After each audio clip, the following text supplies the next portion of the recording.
The following program contains scenes that some viewers may find disturbing.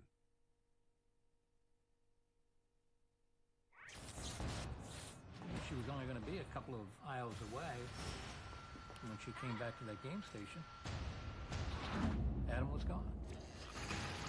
Despite a massive search, Adam was not found until this week, when his head was discovered floating in a canal. I don't know who would do this to a 6-year-old child. The picture was in the front page of the Miami Herald. The girl starts crying. Mommy, Mommy, that's the man in the store. 2 FBI agents call me up and say, look, you've got to talk to Dahmer. I was mad at the cops. I was mad at the world. I was mad at God. I couldn't function. He couldn't have wandered off very far. She said to me, I have to know before I die who was responsible for taking my little boy. It's the case that changed everything.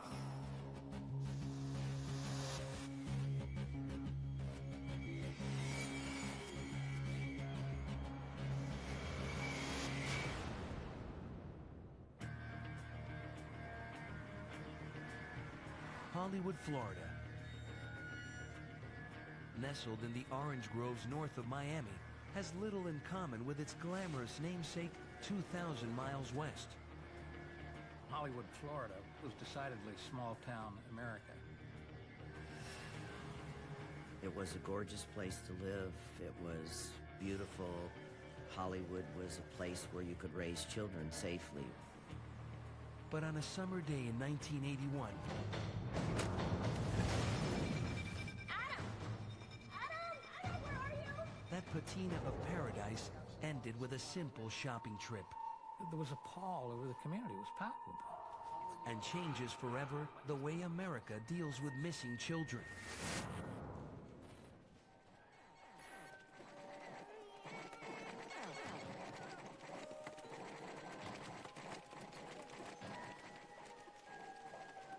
On July 27th, 1981, Reve Walsh took an ordinary outing.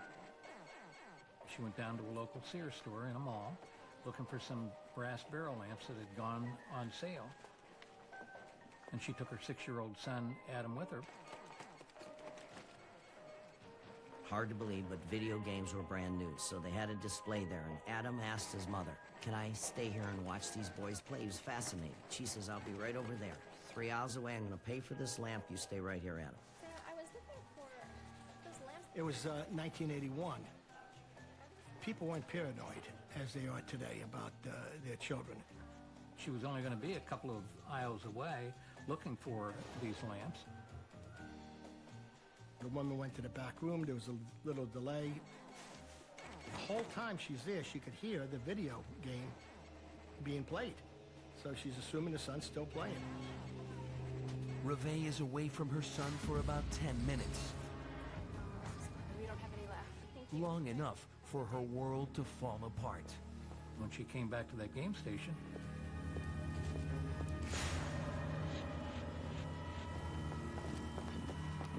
Adam was gone. Adam? Nobody was there. Adam, where are you? Adam? Adam? She went immediately to a security guard. I can't find my son. They sent her to customer service. Finally, the store pages Adam. Adam Walsh. Please go to the nearest cashier's desk and tell the person who you are. Reve is running up and down the aisles, calling out Cooter, Cooter. That was his nickname. Certain that he must be there someplace. Nothing. Panic sets in. I knew when she called me, I could tell by the trembling and semi-sobbing that something was dramatically wrong. He couldn't have wandered off very far. I'm sure he's fine. You need to just take it easy, and the calmer you are. Over an hour. From the start, John Walsh is not happy with the police response. The cops assumed that the child had simply wandered off. Come on, please. The general practice was to wait 24 or 48 hours before anyone ever took a missing child case seriously. There wasn't any organization, and there was just a random couple cops saying, well, He'll show up by nightfall. Adam's not in the mall. He hasn't wandered home. It's 3 miles away. Adam has vanished. I knew it was serious because I knew Adam. I knew how obedient he was. This is not his nature. They called us all in off the road and gave us a picture of Adam and asked us to go out and start looking for him.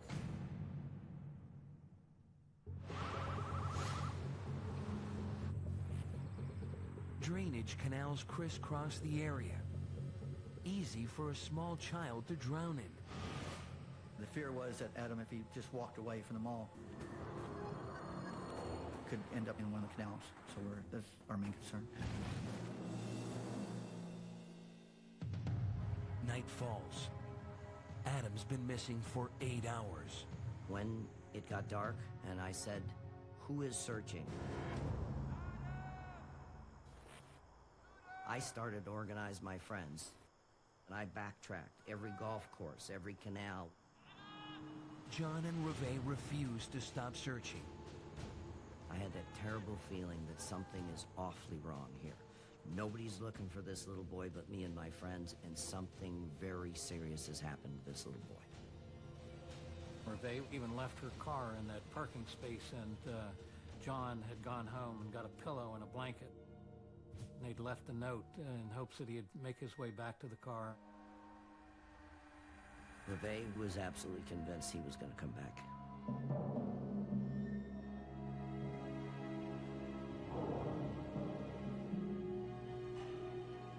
The morning after Adam's disappearance. No sign of the missing 6-year-old. Reve kept going back to the car, checking her sign, walking around the mall while I was out searching everywhere I could search with whoever I could get to search with me. That first 48 hours is the most important window in which you have a real chance of getting that child back. As police follow leads, the Walshes begged for their son's return. Not true if somehow he sees this or Adam, if you hears can it. see an adult or get to a phone, dial 911. That's all. Go to a policeman. Just get to someone. Hollywood PD calls in reinforcements from across the state. And the biggest manhunt in Florida history is launched. They said that we're going back out again, go door to door, and try to find anything we could. Cops stayed over on their own time, not getting paid, looking for Adam. And I said, "What about a poster for a missing child?" They said, "We've never done one." And there was no distribution of missing children's posters in 1981. Guess who designed that poster? I did. Posters with Adam's picture go up all over Florida. The Walshes think their only son might have been kidnapped and taken out of state.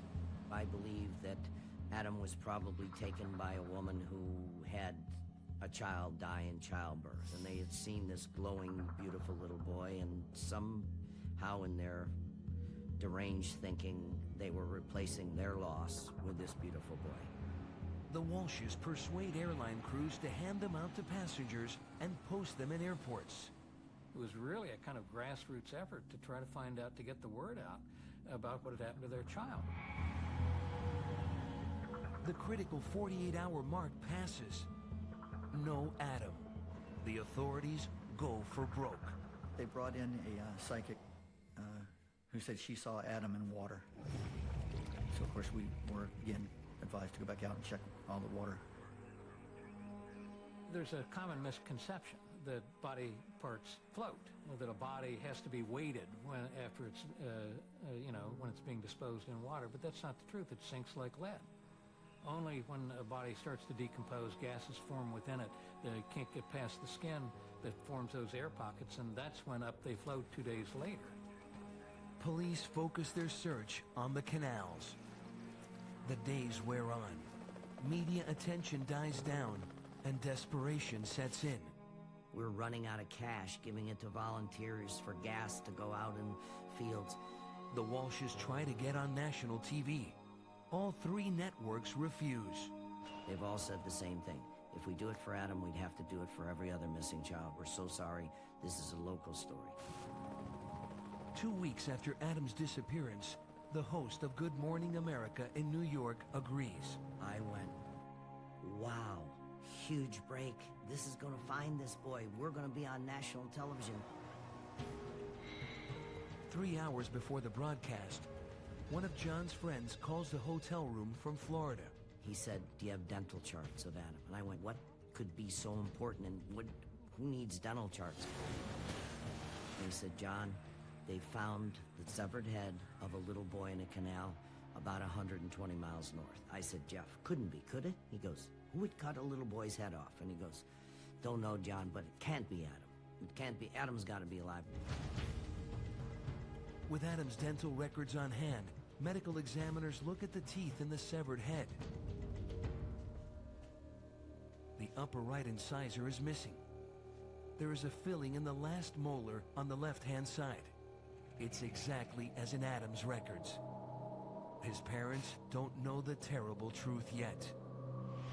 This is a special appeal for Adam Walsh. John and Reve go ahead with their TV appeal. I'm so optimistic, and I'm cheering. I'm walking on air back to that hotel. We're going to get this beautiful, gorgeous little boy back. While Reve is out for lunch, John receives a second call from Florida.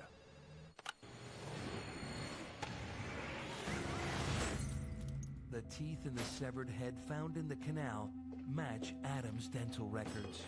I wrecked the hotel room, smashed pictures, smashed things, and they brought up security, and they brought a doctor, and they gave me a shot and calmed me down, and then they went, where is your wife? We got to tell your wife. And I said, she's at the Plaza Hotel. And they said, we'll tell her. And I said, nobody should tell her but me. Toughest thing I've ever done. Toughest. And I'm pretty tough.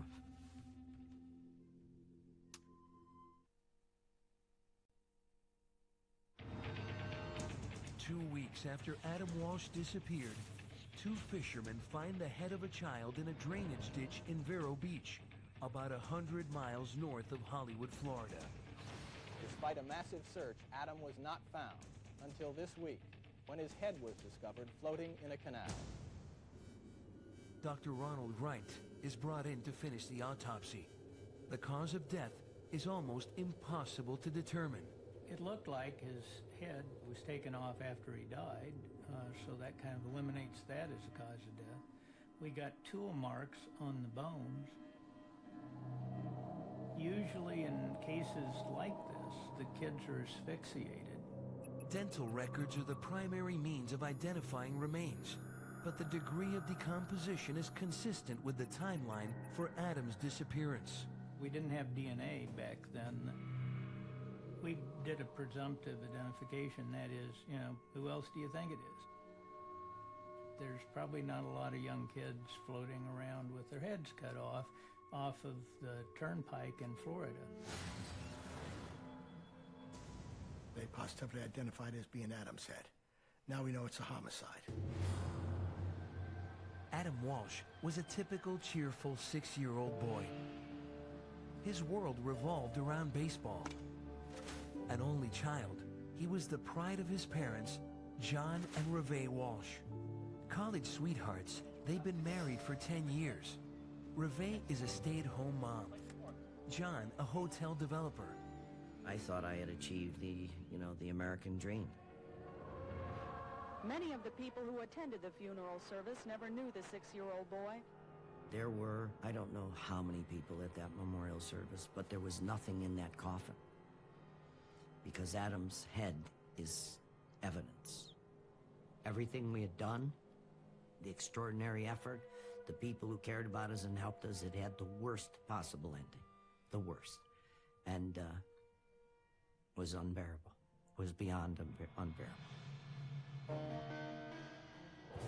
Hollywood, Florida police are now searching for Adam's killer. The police want to discount the most likely suspects, and that would be the parents or family friends. So they needed someone to conduct polygraph examinations. Mrs. Walsh went to the mall. She went and bought some lamps. They call in Miami homicide detective Joe Matthews, an expert with the lie detector. The big city detective walks into a small-town political minefield. When the lieutenant introduced me to the lead investigator, his name was Jack Hoffman. That's where I need your help. Yeah, no problem. He looks at the lieutenant and says, what do we need him for? We have our own examiners. Yeah, come on in. Unfazed, Detective Matthews starts with the family. This is your best answer, okay? I polygraphed John. John, you love your family? Yes, I love my family. I found him to be an honorable man, a truthful man, a loving father, a good husband. You know, I mean, everything about him was right on track.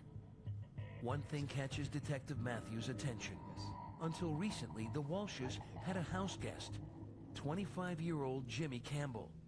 Campbell was someone John met at work and decided to mentor.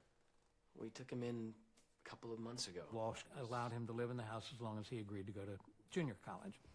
But he had recently dropped out of school, and as a result, John said, well, you know, you're going to have to go out on your own, and he left. Do you know anyone that... To Joe, all sorts of flags went up, and within an hour, Jimmy Campbell was seated across from Joe Matthews. Your name is Jim Campbell? I strike while the iron's hot. I don't want to wait. How well did you know the Walsh family? Pretty well. And I started interviewing him. The detective learns Campbell doted on Adam. John Walsh traveled quite a bit in his job for the hotel company he was working for. Jimmy took him to baseball games and served as Adam's surrogate father. It all sounds innocent. Detective Matthews uncovers a troubling secret. There was a very close bond between him and Reve Walsh that he cherished, but it was inappropriate. Reve ended the brief affair, leading the detective to question, did Campbell kill Adam to get back at her? The specific questions were you currently involved in the abduction of Adam Walsh? Do you have knowledge as to where Adam Walsh is? Matthews zeroes in on every word, every gesture, every hesitation.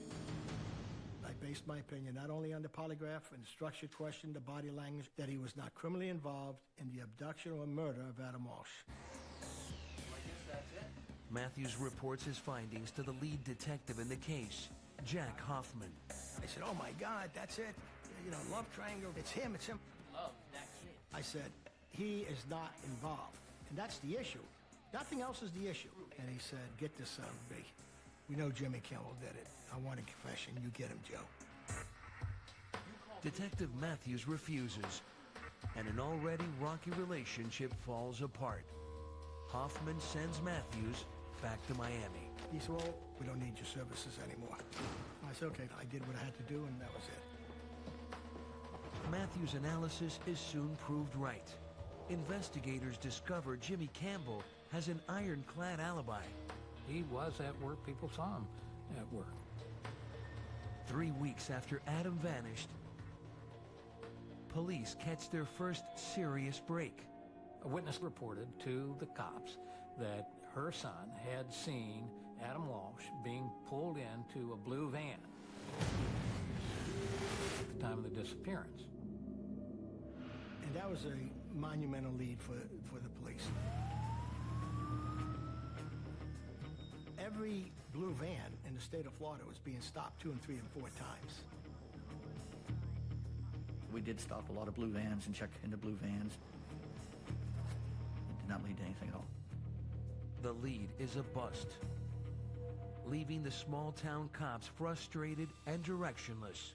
What are you doing? What are you doing? Somebody kidnapped this little boy. Somebody dismembered his body. Oh, we're looking, we're interviewing, we're looking at sex offenders, we're waiting for the big break, we're waiting for the big clue. And the investigation ground down to nothing. To absolutely nothing. Months turn into years. Nothing was going on. Then lo and behold, in 1983, a man named Otis Toole is incarcerated in Duval County.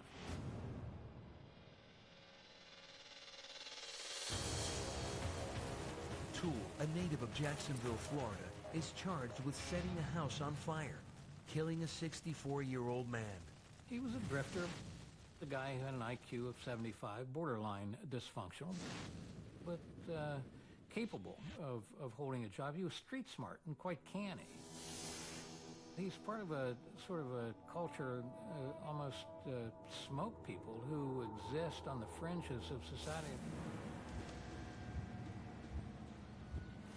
As he awaits trial, Toole starts confessing to a long string of gruesome murders. So here's Otis Toole sitting in the Duval County Jail, and cops with cold cases around the country thinking, well, at least we need to go talk to this guy. At the end of one interrogation, Toole says something astonishing. I thought you'd come here to talk to me about the kid I killed in Fort Lauderdale. As he's packing up, Otis Toole said, well, I thought you were going to come here and talk to me about that little boy I took from the store. Otis Toole casually claims he kidnapped the child from the Sears store in Hollywood 2 years earlier and murdered him. Otis Toole was childlike. He had the IQ of a second grader, let's say, of a not very bright one.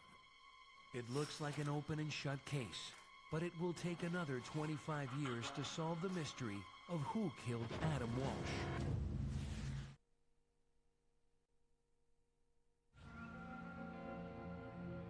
Two years after 6-year-old Adam Walsh's abduction from a Hollywood, Florida mall, serial killer Otis Toole confesses to his murder. His killings were not so much conscious acts as thoughtless, and that makes them all the more chilling. At first, Hollywood detectives don't take the confession seriously until Otis Toole mentions Adam's murder a second time. They dig into his background and learn Toole is close friends with the notorious killer, Henry Lee Lucas. Otis Toole met Henry Lee Lucas at one of the rooming houses that he lived in Jacksonville.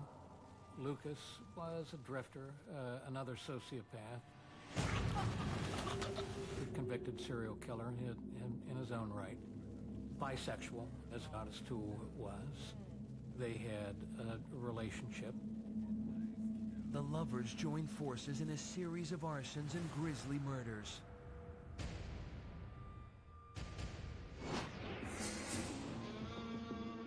Then, Lucas leaves Toole for someone else. A female, Toole's own 14-year-old niece. He was devastated. I mean, he lost one of his loves. In a jailhouse interview, Toole tells Hollywood police that after Lucas left, he went on a killing spree of his own. The murders he describes are unspeakable, involving torture, mutilation, and cannibalism. Otis Toole was an opportunist. He didn't care who they were, whatever the situation was. If it turned him on to do it, he did it. Toole offers to walk detectives through Adam's murder. I was told to drive the vehicle and to go wherever I was told to go by the suspect. The suspect said, "This looks like the exit here." I was told to stop. He said, "Yeah, this is where I parked." Adam, the little boy, came out of that door right up there. And he pointed to one of the doors. He said, then I got him in the car. He says, I went to the turnpike then. An hour north of Hollywood, just off the turnpike, Toole tells Detective Hoisington to stop the car. Once he got out of the vehicle, the detectives took him and started walking around.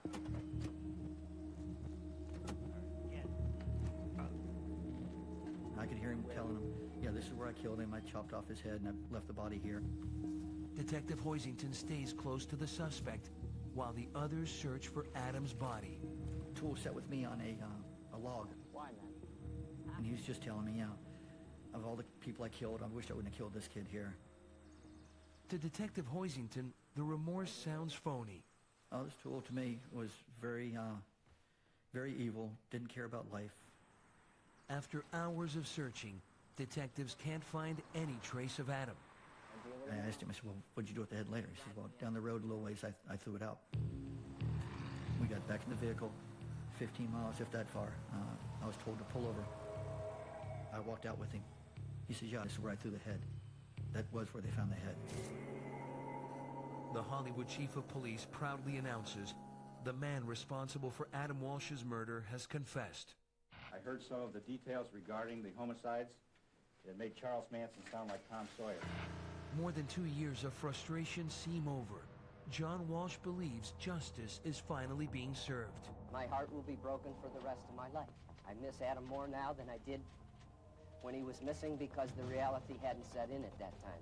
I thought, this is fantastic. This guy is a horrible person. He was a bad guy. He was in prison for a horrible murder, and this is going to end our pain. Behind the scenes, things are not looking as rosy. Despite the confession and the severed head, lead detective Jack Hoffman wants physical evidence linking Toole to the crime. He was never able to place Toole in Jacksonville. Neither was he able to come up with compelling evidence that Toole actually had been at that Sears store on that day in his car. We still don't have a body. To make matters worse, Toole's story keeps changing.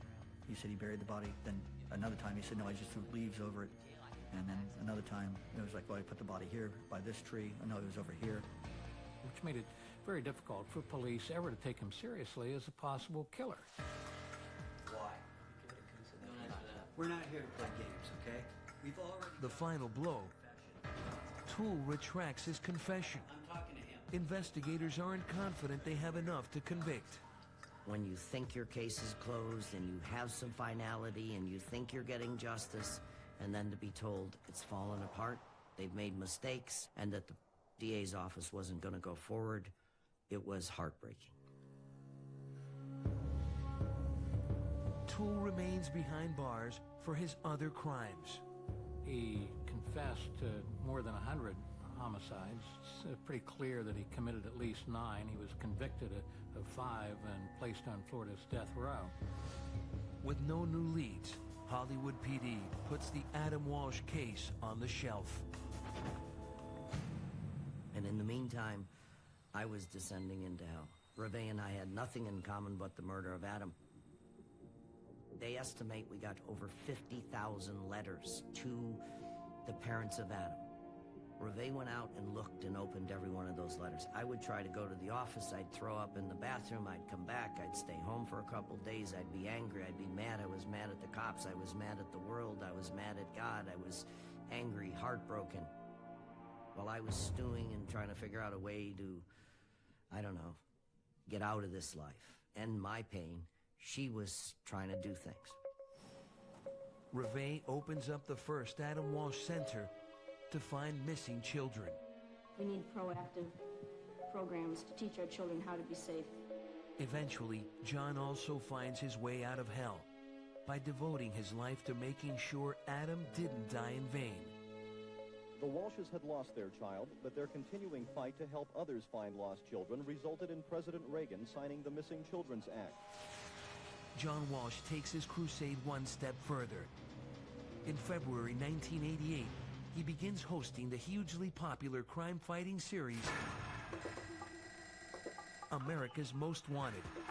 I've caught 17 guys off the FBI's 10 Most Wanted. More than any FBI agent or FBI field office in the history of the FBI.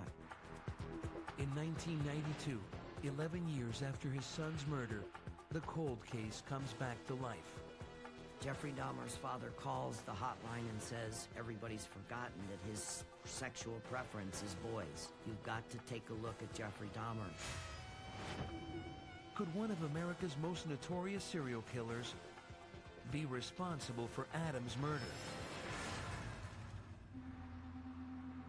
It's been 11 years since 6-year-old Adam Walsh was abducted from Hollywood, Florida, and decapitated.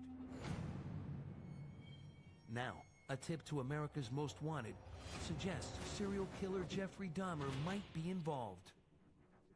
This is his sexual predilection. This is what he's interested in. He's capable of doing something like decapitating a boy. When Milwaukee police searched the apartment of Jeffrey Dahmer, they made a horrifying discovery. 11 severed heads in his refrigerator. The police there wanted to know where else he'd lived.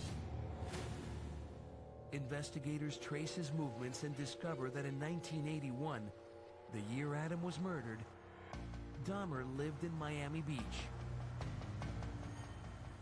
Dahmer was working 15 minutes from the Hollywood Mall, and he had access to vehicles where he worked, one of which happened to be a blue van, which was a very hot lead for the police for the first month. 4 witnesses in total saw a blue van at the precise same odd spot outside Sears where the toy department exit was. Several people at the time reported seeing a suspicious-looking man in the parking lot. But Hollywood PD is reluctant to talk with the serial killer. They aren't even going to go. They aren't going to go out. 2 FBI agents call me up and say, look, you've got to talk to Dahmer. The pressure from John soon becomes too much for them to ignore. My name's Hoffman. This is my partner, Detective Hickman. Dahmer has confessed to 10 murders and claims to have forgotten more. Is there anything at all that you can tell us about? Hollywood detective Jack Hoffman hopes to jog Dahmer's memory. The Hollywood police specifically asked Dahmer if he had killed Adam Walsh. Take a look at this picture. And he denied it. You're sure He said, that's not my MO. That's not, I did, older children. No, they were, as young as 13, but no, a 6-year-old, that wasn't something for me. Investigators only have circumstantial evidence tying Dahmer to the case. They consult the FBI. The FBI investigator eliminated him. If you look at his MO, it's not consistent with a 6-year-old boy. They were absolutely satisfied that Dahmer had nothing to do with Adam. With no other suspect in sight, the case languishes again for 13 more years. During this time, John and Reve Walsh raised 3 children. John is a celebrity, and America's Most Wanted helps to capture more than 1,000 criminals. But Adam's case remains unsolved. It was just disheartening, and cops would call me up and say, they've got it all wrong, the DA's got it wrong. It just went on and on and on. And then Joe Matthews came back into my life. Joe Matthews is the Miami detective who briefly worked on the original investigation. In 2000, now retired from the force, Joe's hired by Walsh's show. I was doing the cold cases for America's Most Wanted. In 2006, John asks for a private meeting. And I said, absolutely. Reve is a very strong woman, a wonderful woman. And this meeting was run by her. Very emotional. I need to know what happened to my little boy. She said to me, I have to know before I die who is responsible for taking my little boy. And she said, I beg you, if you would, prove to me and to John who killed our son. And I said I'd be honored to. Do my best, I promise. Matthews returns to Hollywood, Florida. Although he has no official status, a new and supportive police chief gives Matthews access to the entire case file, cooperation he was never offered during the original investigation. Adam Walsh was like a 10,000-page puzzle, but I never had all the pieces to the puzzle until February 20th, 2006. Now, for the first time, I got everything. Now it's up to me to figure it out. Detective Matthews turns his attention to serial killer Otis Toole, prime suspect 23 years earlier.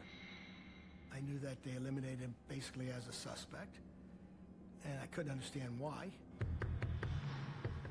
The first question. Was Toole in Hollywood at the time of the murder, July 27, 1981? Buried in the files, the detective discovers a tip from the mother of a 12-year-old girl. July 27th, 1981. She goes to a Kmart located about a mile from the Sears where Adam was abducted. The daughter went to the toy department.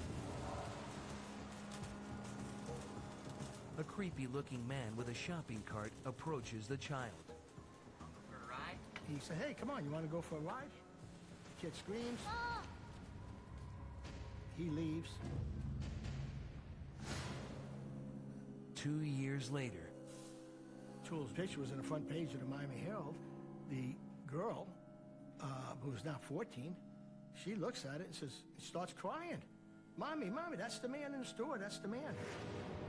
The mother immediately calls the police, but the tip is never followed up. They could have proved beyond any doubt that Artist Tool was there in Hollywood if they just talked to the little girl, but they never interviewed her. The more Detective Matthews digs through the original investigation, the more mistakes he finds. The female security guard Reve Walsh went to for help, admitted that she kicked some boys at the video station out of the store because they were arguing. We had taught him to be respectful of authority. Out he went, out into the street. It's the same door where Toole claimed he'd picked the child up. Even more disturbing, an eyewitness had come forward in 1991 saying he unwittingly saw the abduction. The witness sees Adam walking with this unkept man. He's assuming maybe it's just his uncle. The kid didn't try to run. The kid wasn't crying. The boy got into the Cadillac with him and he drove off. He was able to describe the car in detail. He noticed the one big dent in the right rear bumper. And that was it. And that became very significant. I mean, that led me to point A, point B, point C, until the wow. If Matthews can establish Toole's car had a dent in the bumper, he can place him at the scene of Adam's abduction. He learns that Toole's car had been recovered, even photographed. So where are the pictures? He contacts the State Crime Archives. I talked to the supervisor in charge, and she said, we have 98 photos. I said, oh my gosh, that's great. I said, would you forward them to me? And as we're talking, she said, you know what's really disturbing? The case is 27 years old, and you're the only one that's ever requested to look at them. It's an unbelievable turn of events. Are the secrets of Adam's murder hidden on a roll of film unseen for a quarter of a century?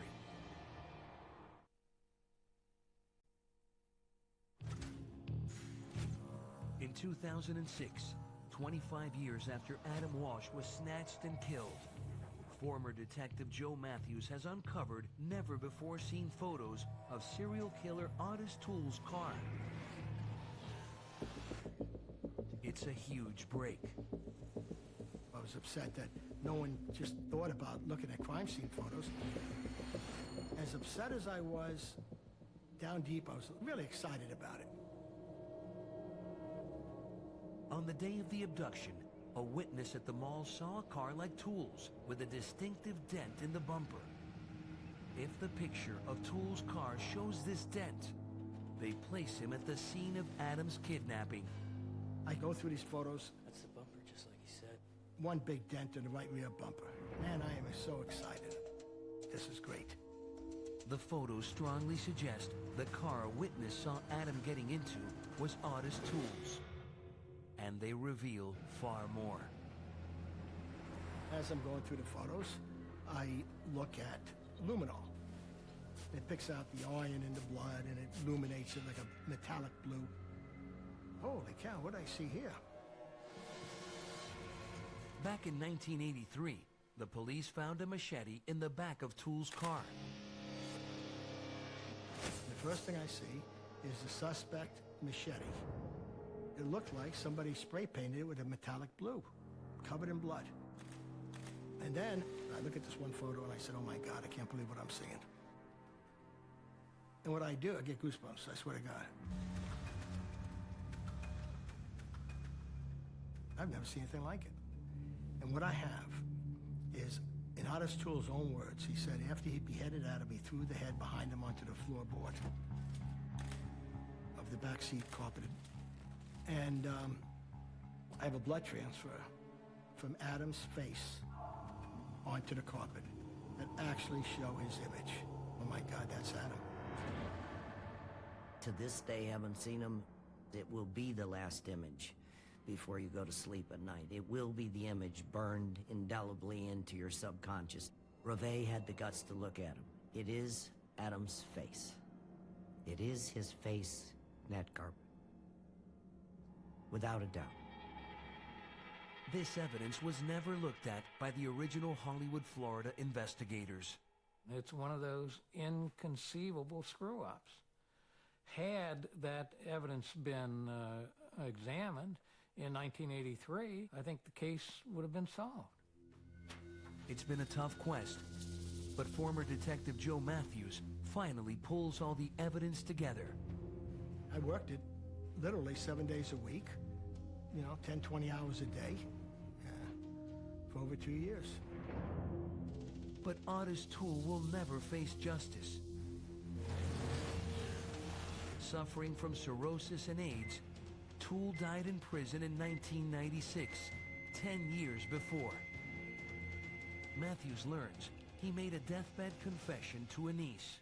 She said, "Did you kill that little boy?" And he said, "Yeah."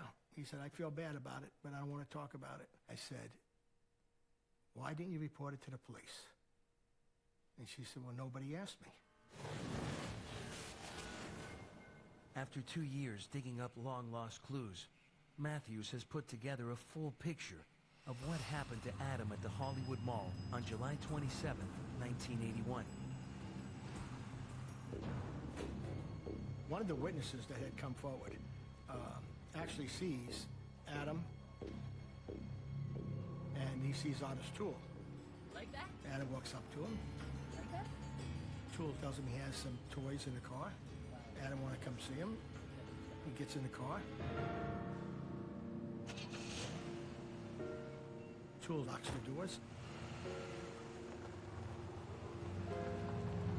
That's it. I mean, he was probably halfway to the turnpike before they realized he was missing.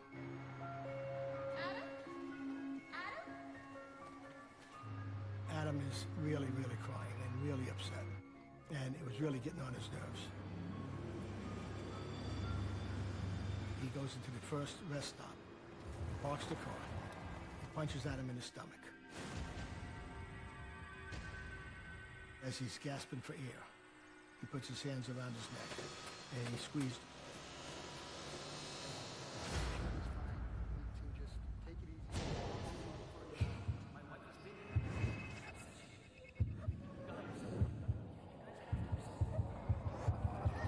Adam died then. He's an obedient child. He wouldn't go very far. And he takes Adam out. He cut Adam's head off. He put the body in the trunk of the car.